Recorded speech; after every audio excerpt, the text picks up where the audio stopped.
Hey everyone, this is Danny Rivera Jr. and you're watching Rights Watch. So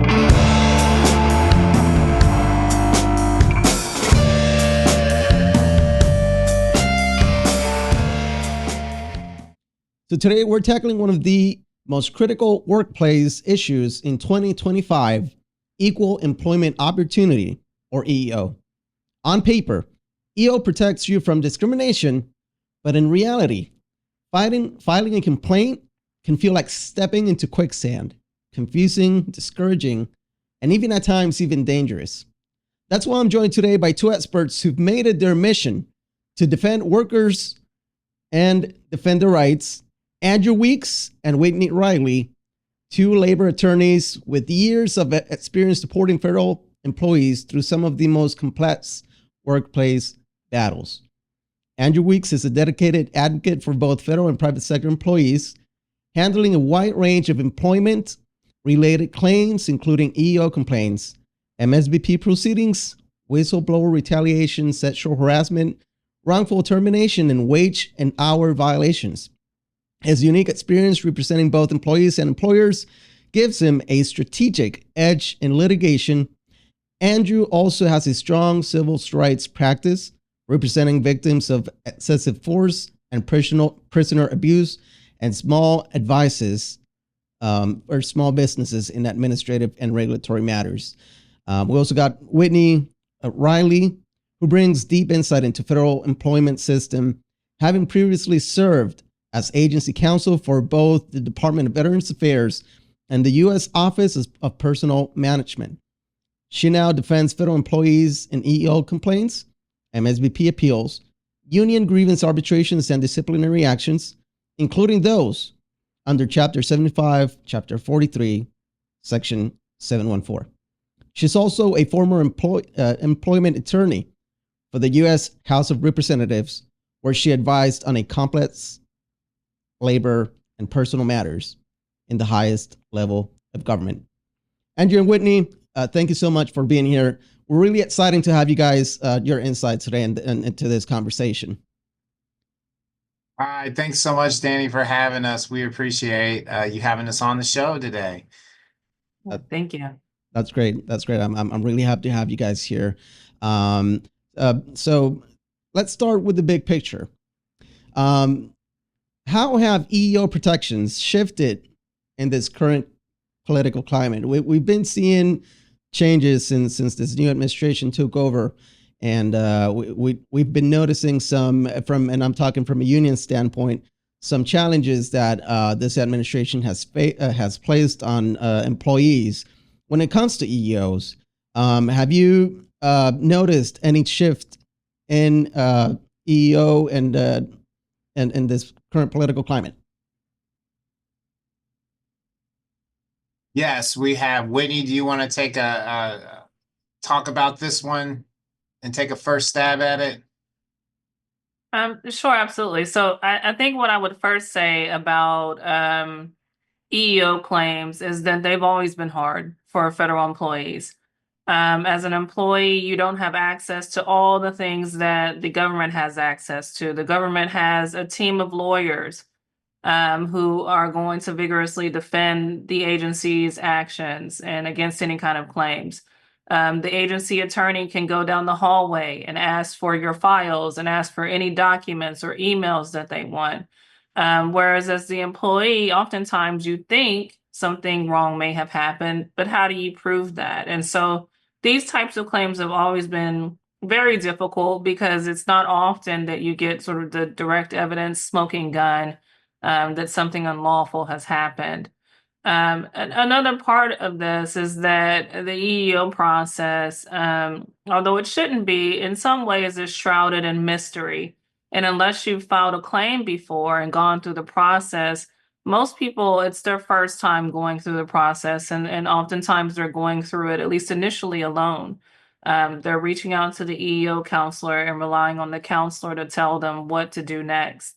Once they're finished with counseling, they're filing formal complaints on their own and having to formulate legal claims. These are legal claims that are going to be reviewed under very strict and stringent legal standards. And so when you file that formal complaint, that becomes a part of the record that lives on forever throughout your case. So there are lots of milestones where mistakes can be made. So where we're seeing a shift now is sort of a real focus on exploiting some of those procedural missteps, right?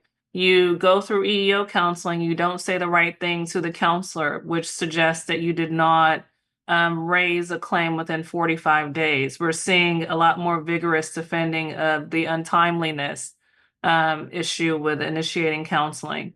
We're seeing more scrutiny on what's included in the formal complaint. Again, that's a procedural misstep that can happen where if you don't formulate the claims the right way, it's subject to dismissal for a myriad of reasons. And then once through the investigative process, a lot of people don't recognize that during the investigative process, you're going to be served. I mean, at times we have clients who've been served with 4 and 5 different affidavits that they need to complete and rebuttal affidavits, and you're defending against what management is saying. All the while, you likely don't have a lot of evidence to show that something unlawful has happened. And then if you decide to ask for a hearing before the administrative judge, that's just like going to court. And everything that you have generated prior to going to before an EEOC judge is subject to scrutiny. That formal complaint, what you said during counseling, what you said in those affidavits that are in the report of investigation. And so there's a lot of minefields in this process, and what we're seeing with the current administration is further frustration of a process that's already frustrating. So we have seen where some agencies, the EEO counselors, have gotten swept up in the dragnet of the DEI or DEIA executive orders, and them being summarily terminated or riffed or just placed on admin leave. And so there's a big question as to how do you initiate that counseling if there is no counselor, and what is the recourse for that? So those are new issues because we have not seen a situation where federal agencies have gotten rid of their statutorily mandated federal EEO program altogether in effect. So that's something, but we're also, again, seeing very vigorous defending of these claims where they're nitpicking every single step of the way and looking for those procedural missteps. Right. I think it's kind of a bullyish kind of tactic in a way. They know employees don't have all these different resources, especially now in 2025. So they're looking at all the procedural mistakes that will inevitably be on there, especially if the employees don't really know what to do without proper guidance. I mean, EEO has always been a little difficult in my experience. And with things changing nowadays, and I think you mentioned one of the key things in here, and one of the things that have been touching this subject about EEO is putting EEO in kind of a different category, and making it more about not about equality, opportunity, and more about DEI, and mixing the two together. Just different ways to try to make it just difficult for agencies to be able to protect their employees and have employees access these resources. Have you guys seen any changes, any increases or decreases in EEO complaints in this year? I mean, coming from our perspective, we've always been seeing issues. So it's what we're seeing now is a different sort of complaint or different sort of issues. We represent across various agencies people who were considered DEIA and then were put on indefinite administrative leave or were riffed and lost their positions because they're alleged to be in these so-called DEI positions. So that's not something that we've dealt with before. So that's different. I would say another thing that touches on the last item we were talking about as well is these EEO offices are undergoing the same things all other federal employees at the VA and elsewhere are undergoing. So we've had multiple cases that were in the ROI stage, or in the investigation stage, preparing the report of investigation. And all of a sudden, the investigator isn't on the case anymore, likely left the agency. And then we have a new investigator assigned, and then we're having to answer a new affidavit for the new investigator. So, things like that, the general uncertainty and mix-ups that have been happening under this current administration, they're affecting the EEO offices as well, and the employees at the EEO offices. As Whitney mentioned earlier, we know of at least one agency where the entire EEO office was riffed. Oh, wow. So if you're at that specific agency, how are you going to file, initiate, and pursue your EEO claim? Right. Yeah, it gets really confusing, and talking from a union perspective, it even gets confusing for us because, you start getting rid of your people that, your EEO counselors on your agencies, and then you start taking away where we can drive our employees to go to so that they can get their voices heard and get their complaints processed for EEO. So I think that right now that they have been making it a little bit more difficult from an employee standpoint, just because they don't know where to go, they don't know who to talk to, and they make it confusing not just for the employees, they make it confusing for the unions as well, because they're doing all these things just to make us not know where to go, not know where to guide the employees. And that's where I think we're very grateful for people like you and Andrew and Whitney, that even if they're trying to take away the tools for us to be able to properly guide our employees, I think you guys do an excellent job helping us out and making sure that we're guiding employees to the right place. And you guys are key to this whole process and making sure that employees are having access to legal representation like they should under these circumstances. Accessing legal representation shouldn't be hard, and neither should be accessing your own businesses, your platform, your voice. That is why I created Riversites, a powerful website creation and design service built for big and small businesses alike.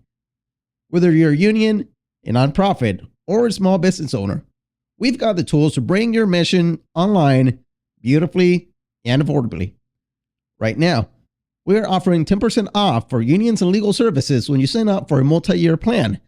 Just head over to riversitehub.com/fight4rights to schedule your free consultation today.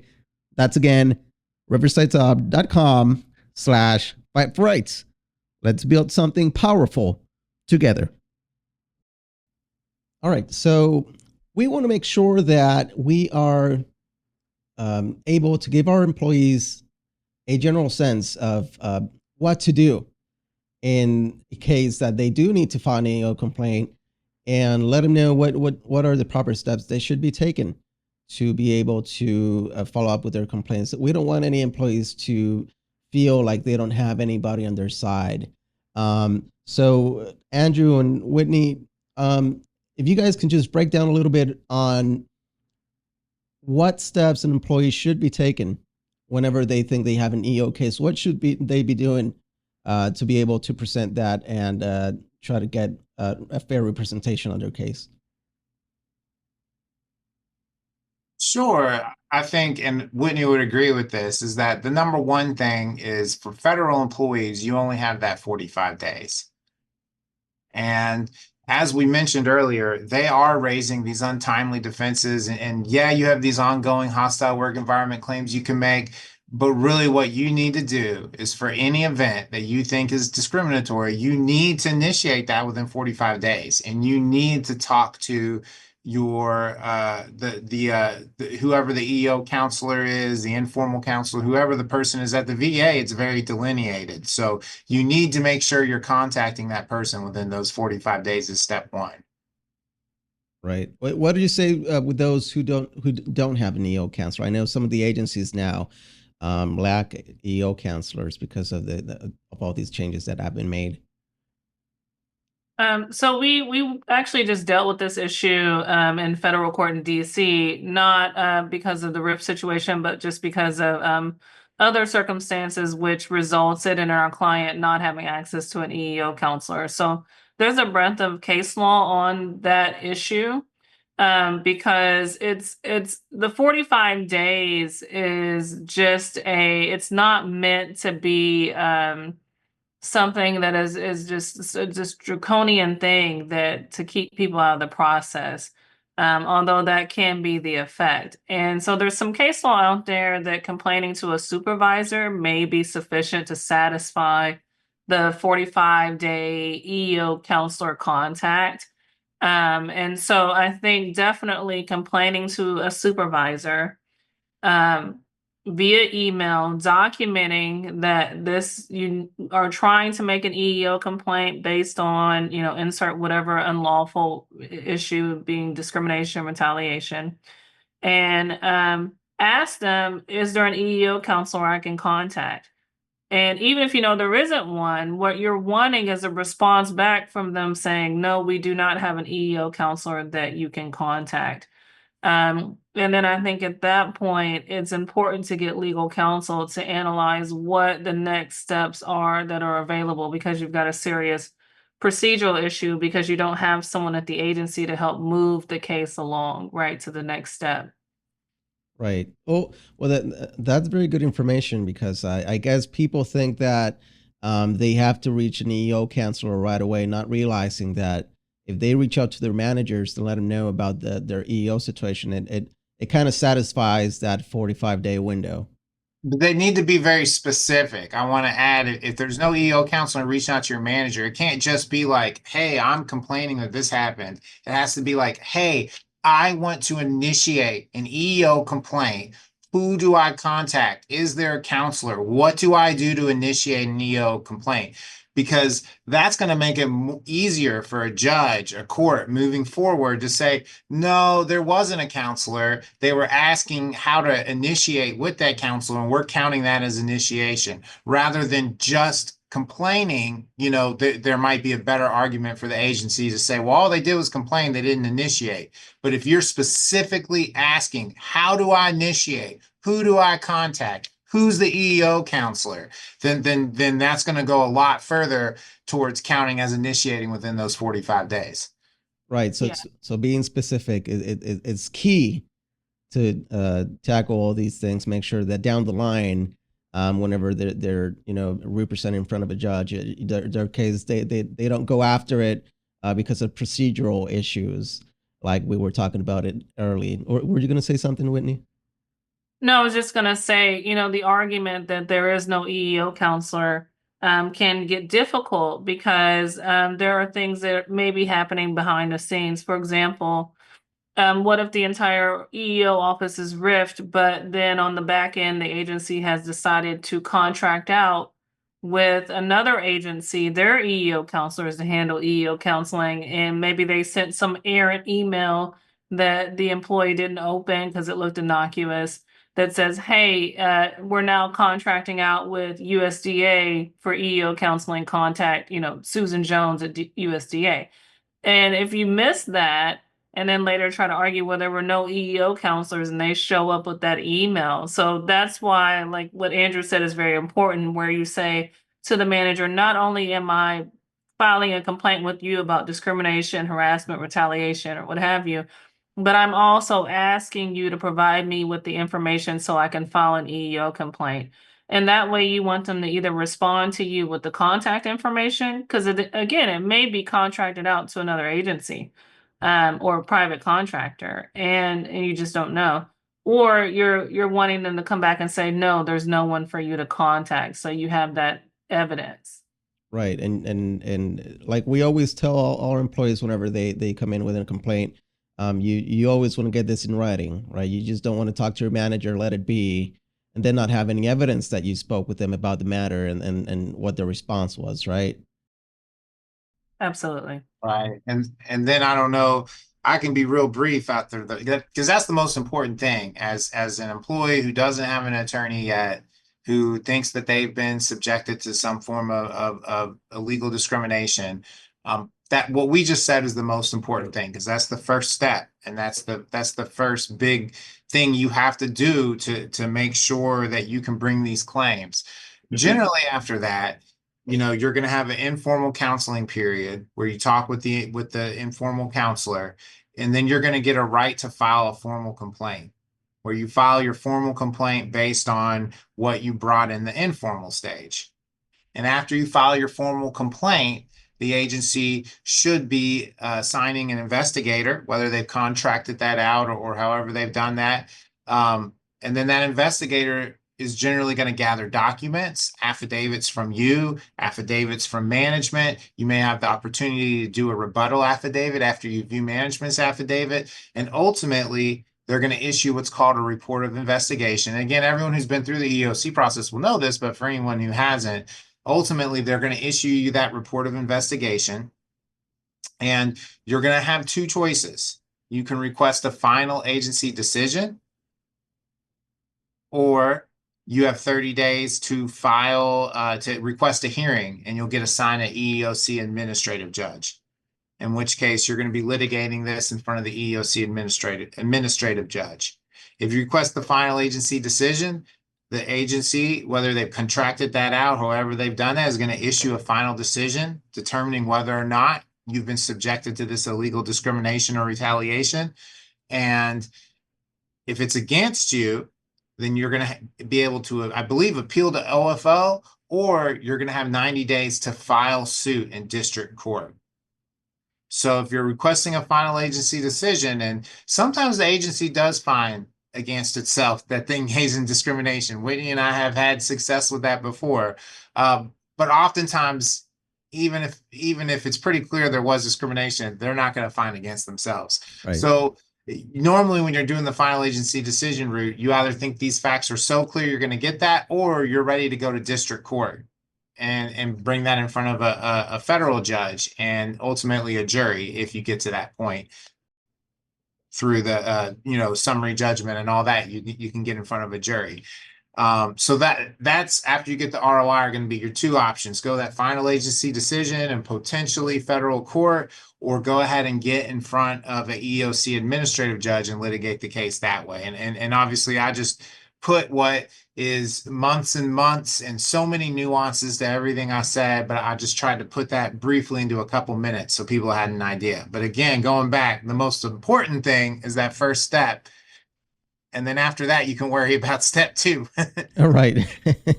And I think what I found a lot of times, these EEO complaints are against some of the managers, right? Not all the time it's about employee against employee.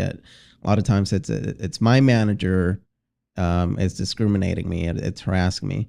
I know the union's very limited when it comes to EEOC complaints, but is there anything unions can do to assist these employees whenever they don't have the chance to talk to their managers and they feel like they don't have somewhere to go? Are they able to go to their unions to talk to somebody or EEO, or what advice would you give anybody that works in a union to further guide their employees to file their complaints?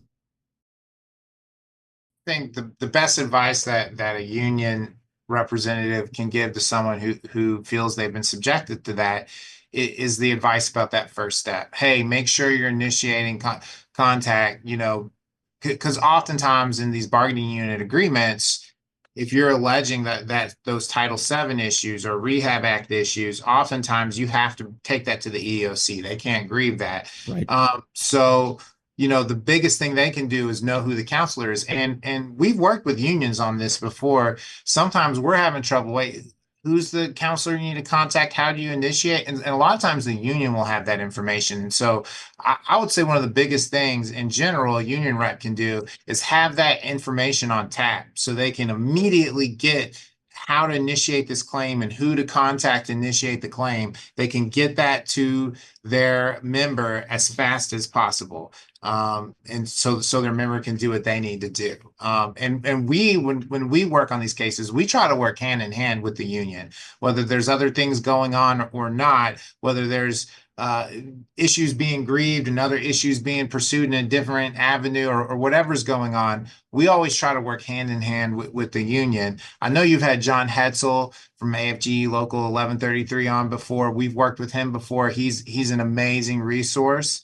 And union representatives, everyone at AFG 1133 actually is so helpful. So we love working with unions, and we've done it more than just AFG 1133. We've done it with other local AFGs, other unions. It's important for us as attorneys to work hand in hand with the union and for everyone to be on the same page. Right, right. So even if unions are limited in what they can do with EEOC, which is not very much, but we can gather some of this information that is critical for attorneys like yourself to be able to have this information available. And if the employees do not have this information, then we can make sure the employee starts gathering all this information, making sure they follow the proper steps.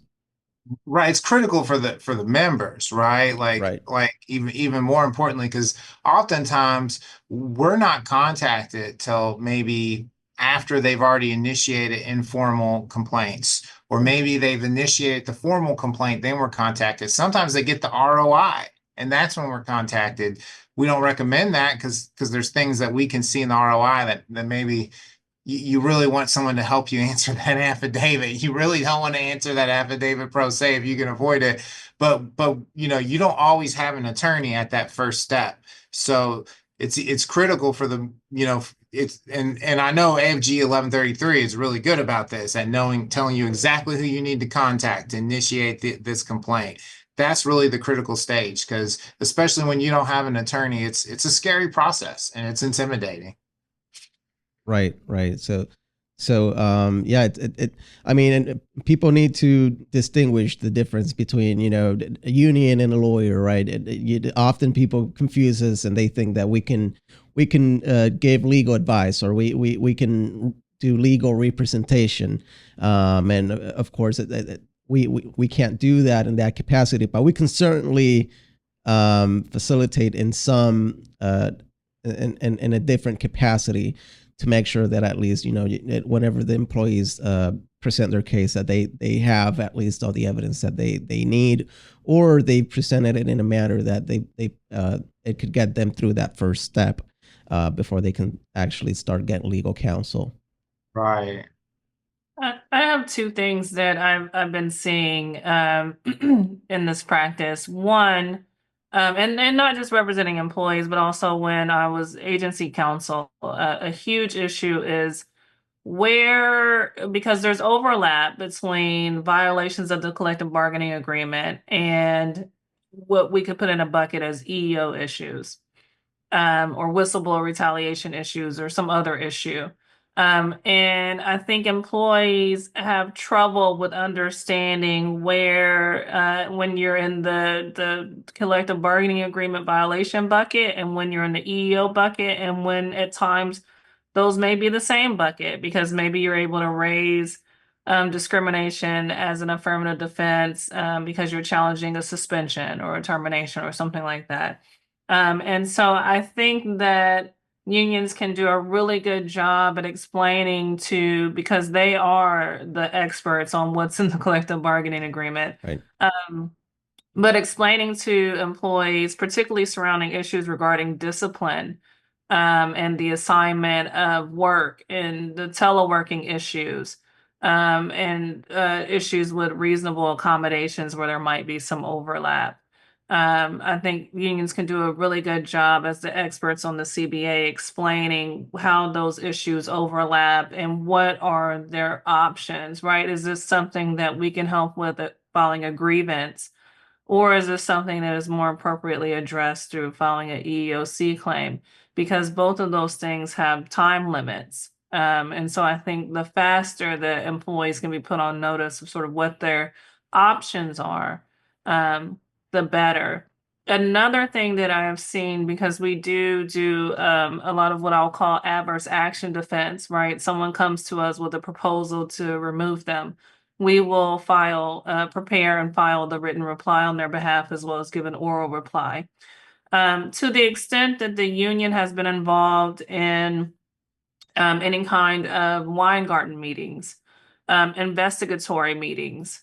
I think unions have a real opportunity there to raise issues of discrimination and retaliation during that part of the process. So, and if it's relevant, and so that when we are filing the written reply, we can say, hey, during the Weingarten meeting, during the investigation, you were put on notice that this employee believed this was being taken for unlawful reasons, and you're still doing this anyway. So we can begin to create that record. So I think unions have a real opportunity to help employees create that record of complaining about discrimination, harassment, and retaliation, and putting them on notice, because that ultimately becomes a lot of the questions in those affidavits. When did you complain? What did you complain about? And so that, to the extent unions can help employees create those records because they're on the grounds with the employees, that's a really great opportunity. And the faster you raise the issue that you believe something is, say, Title VII discrimination or in violation of the Rehab Act or something like that, you're not accommodating me like you should be. The faster you raise that issue, that's the moment where you're protected from retaliation. Right. So if you don't ever bring it up and then something happens and you think you're being retaliated against, but you can't ever show that you put the agency on notice, it's not retaliation. The agency didn't know you were complaining. So the faster, as Whitney said, you can get those issues in front of people, the more protected you're going to be from retaliation. Right. So it's very interesting because I think it may some people might not realize that there is a role when it comes to being able to start gathering evidence or start if we start being made aware that there is some kind of discrimination going on or any kind of harassment that's going on, that we have the opportunity to start building up a case for the employee from the moment that starts. And then we can give good advice after that, not legal advice, but make sure that they start to follow the proper procedure to ensure that they have a good case that they can present. So that's really great. Hey, before we wrap up, I want to thank you guys both, Whitney and Andrew, for sharing your time and knowledge with our audience. Anyone that's listening and wants to reach out or follow your work or get any kind of legal help under your capacity, what's the best way to find you? You can go to our website and there's a contact form, a calendar appointment form, and both Whitney's and I's information and bios are on there. And also really helpful frequently asked questions section for anyone facing an adverse action or disciplinary action. And that's legaljusticeatwork.com. legaljusticeatwork.com, legaljusticeatwork.com. That's probably the best way because it has our phone numbers on there, it has our emails on there, it has a contact form, and it even has a calendar page where you can schedule a consultation with us. Right, that's perfect. And for those who are listening or watching over YouTube, you're going to be able to see the links on our description down below. Our guest today, Andrew Weeks and Whitney Rayleigh, they're offering half off their initial advice and strategy consultation when you schedule with them and mention Rights Watch. So let them know, whenever you contact them, let them know that you heard about them here. Just type in Rights Watch and you'll get 50% off your first session. That's a great opportunity to get real advice, real answers from attorneys who know exactly how the federal system works. So thank you both, Whitney and Andrew, for being here on this show today. And thank you all for listening over in Rights Watch. So for those that have been listening, we'll see you again next week. And remember, we're still fighting. We're keeping the fight alive. And most of all, we are not giving up. Thank you. Thanks, Danny.